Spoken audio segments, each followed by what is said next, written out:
LLC or corporation, what do you think is the best business structure to choose from? Well, to answer that question, let's start out with an introduction to what is business structures. Let's take Tom over here. Tom just started his service-based business. He knows how to fix alarm systems, install cameras, and even monitor your home security system. Tom does great in the neighborhood. Tom realizes his business is starting to boom. He's starting to make money, so he quickly forms an LLC to provide a little bit of protection between him and his business. 10 years has passed, and Tom is starting to think about expanding his business, so he wanted to reach out to some investors. He get connected with a guy named Mike, and the first question Mike asked him was, "How is your business formed?" Tom replied confidently saying that, "I'm formed as an LLC." As disappointed as it was, Mike had to decline the offer to invest in Tom's business. That discouraged Tom, but Mike gave Tom some good piece of advice. He said, "We don't invest in LLCs, we only invest in corporations. So here's what you can do. You can talk to your tax accountant, tell them to bump you up to a corporation. Once you conduct business as a C Corp or an S Corp for 1 year and you file your taxes, give me a call and we could definitely put some money into your business to help you grow." Tom was like, bet. He followed Mike's advice. He spoke to his accountant. He bumped up his LLC to a corporation. He conducted business for that 1 year, filed his taxes, called Mike, and Mike gave him $10 million to put into his business. Now, Tom has a franchise in 3 different states. He has over 27 employees, and he's making over $15 million a year within his business.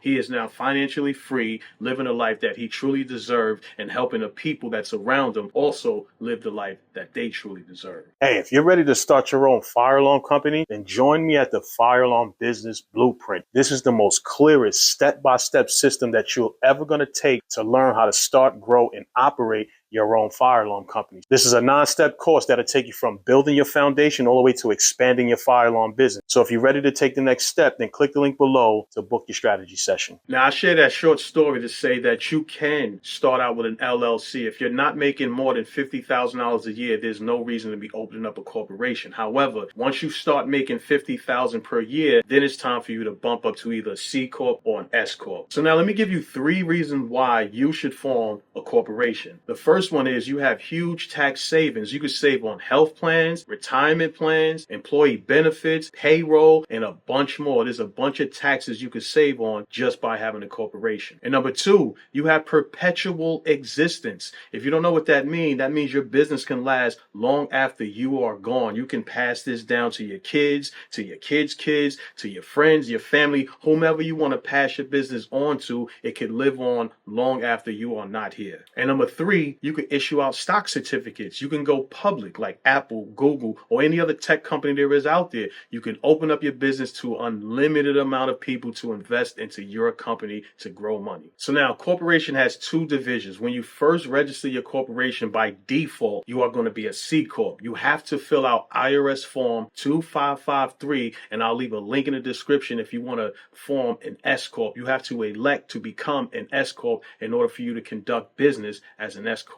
So now you may be thinking to yourself, what's the difference between a C Corp and an S Corp? Well, let's take a look here at this diagram. On the left, we have a C Corp, and on the right, we have an S Corp. A C Corp has to pay corporate taxes and also taxes on the shareholders' dividends that they take from the business. That is called double taxation. An S Corp has what they call pass-through taxation, which means the profits and loss from the company is only passed through to the shareholders on the owner's tax return, so that's called single taxation. A C Corp can have unlimited investors. You can go public as a C Corp. You can have 1 million investors. You can have 1 billion investors. You can have as many investors as you want as a C Corp. Now, as an S Corp, on the other hand, you're only limited to 100 investors, and they all have to be based in the U.S. And both business structures have perpetual existence. They will last long after you are gone. Now, I want to put you on. Choosing a corporation has the most strategic advantages for you, your family, and your generational wealth. The first thing is you want to develop some type of exit strategy. You may want to franchise your business through state to state. You may want to sell your business, or you may even want to just go public and be that tech company that everybody invests in. In order for you to do any of that in the first step, you're gonna have to be able to master systems and processes. When you master that and then put somebody in that can duplicate the process effortlessly, people will love that. That's an easy business to invest in. Next, let's talk about what you should do as soon as you form your corporation. The first thing you should do is buy yourself yourself a corporate binder. If you don't know what a corporate binder is, let me show you. Your corporate binder is your whole entire business in a book. You can actually say, give me money with this corporate binder. As long as you set up properly, you're making money, your systems is right, everything is automatic, you should have no issues. But inside of your corporate documents, what you want to have is your articles of incorporated, and I still have the original filing receipt. But inside here is different tabs. You're going to need your bylaws. Your bylaws govern how you and your shareholders will conduct business. If you want to make a decision, it could be 2/3 votes, 3/3 votes, just my vote only. All of that would be outlined inside of your bylaws. And then you would have to put your meeting minutes. So when you first open up your corporation, you could sit down with your family, your friends, whomever you, or even yourself, and then have a meeting saying that you even talked about marketing. You could even say that you formed the business and things like that. So you would have to conduct meeting, record those meetings, document those meetings. So if it was a half hour, an hour, usually meeting minutes is what they do each year. They take those company trips, they go on lunches. You can use those as meeting minutes as long as you're talking about what you're doing with the business. And you also have your stock certificates. And this right here is your stock ledger. This is where you will keep track of